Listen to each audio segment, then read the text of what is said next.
Okay, so now we're going to go ahead and build out the product page in Hydrogen. And these are very simple edits. So what I'm going to do is just basically talk through them so we're all understanding everything that's happening.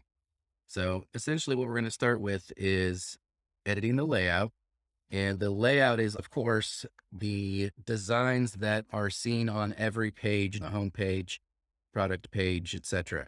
So it's telling us that the layout file, layout.server, is automatically included with Hydrogen in source/components. So that is here, and it's a server component.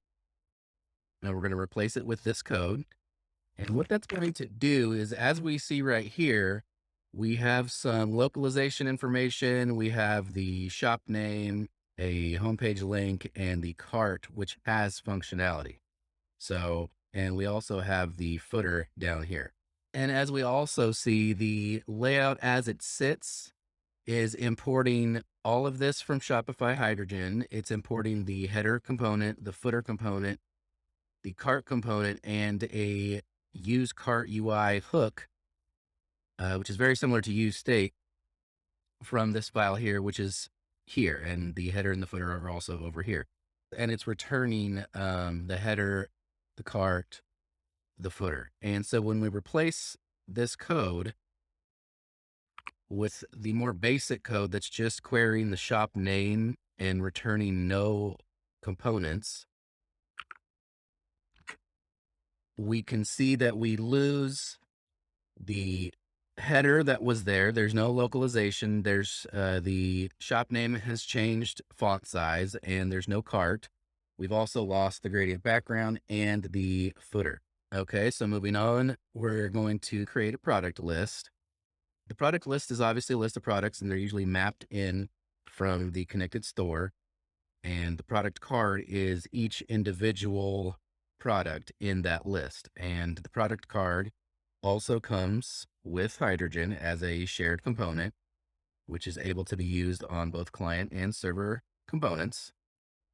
Okay, so now we're going to take this code and edit the product card, which is in the components list. So as we can see right now, when we do this edit, there's really not a whole lot that's going to change. As it sits right here, these are the product cards. And if you see, there's a couple of white borders on the top and the bottom, and it does a zoom in effect. When we replace this, it's basically shortened the code, but it's returning a similar product card. It's just that before we changed it, it was not wrapped in a product provider, and now it's wrapped in product provider, and it's importing the price and the image directly from the framework. And so we will save this and we go take a look. Basically, the only visual changes that we see here is the white borders are gone and there's no more zoom in effect. Okay. So that was the product card. And then now we're going to add a product list. So after we updated that, we're going to use this as part of the new product list component. And what we're going to do is create a new file and call a product list here.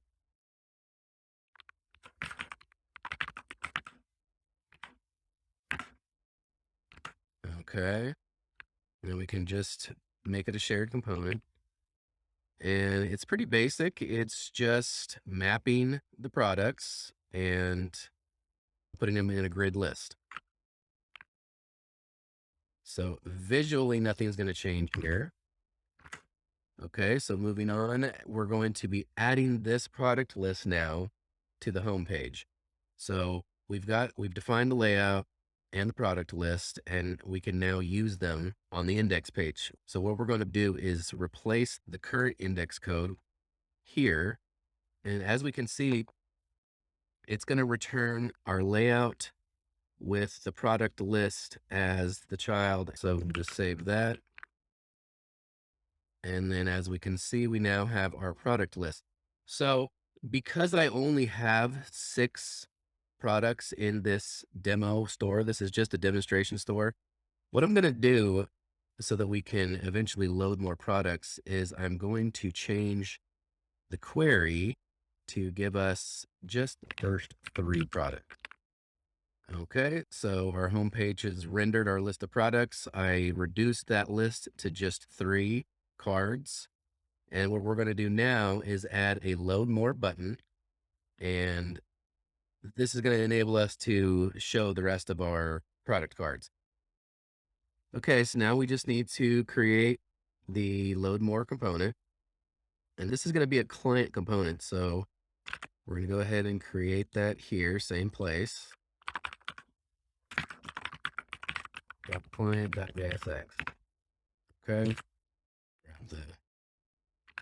And basically all this is doing is importing a use server state hook from Shopify, Hydrogen from the framework, and returning current plus 3. So it's going to be adding 3 products for every load more.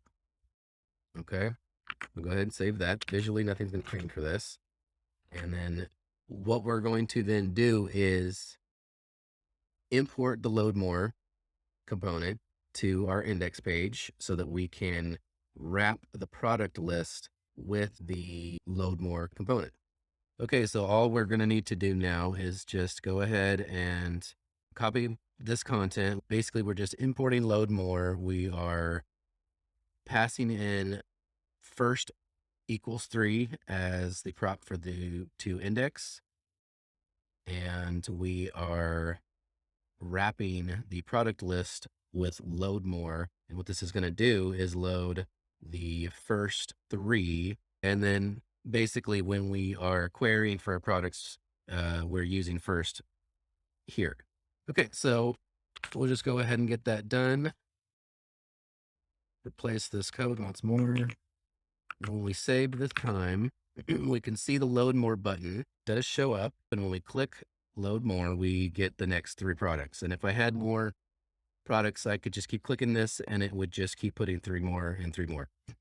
Most clients now, they want an infinite scroll type of behavior, but this is just for demonstration purposes. Okay, so now we're going to do our last edit of this page of the documentation, and we're just going to customize the product details. So when we go and click on the card, the product card, what we see is our square color boxes, and there are some hex codes inside, and I'll explain that later. And we can see what's mentioned in the documentation, which is the add to bag, the buy it now, and just the black text up here. So go back to the edits. The first thing we're going to do is change the header styling.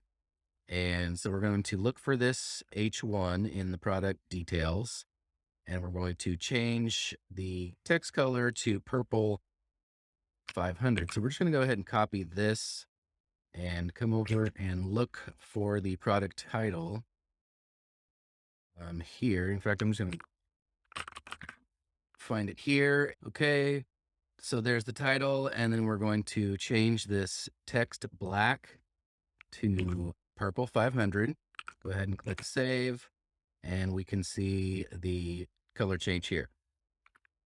Okay, so moving on to the next change, we're going to update and remove components. So it's basically saying you might want to update add to bag to read add to cart, which is very simple, and remove the buy it now button. So it's telling us to find the following code, which is the add to cart button component. So we're going to go ahead and find that.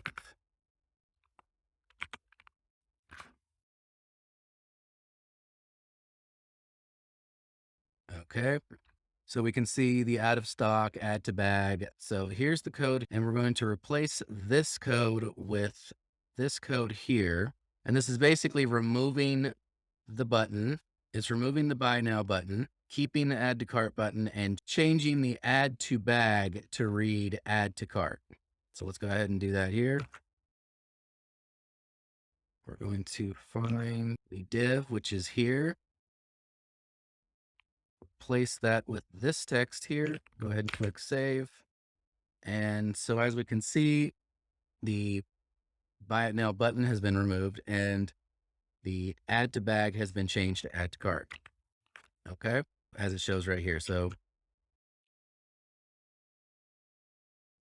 that's it for this video. And in the next video, I'm going to go ahead and continue where the documentation leaves off in the product details. And we will go ahead and add some color swatches here so that instead of just text, we will see the actual colors coming through from the back end. So I will see you in the next one.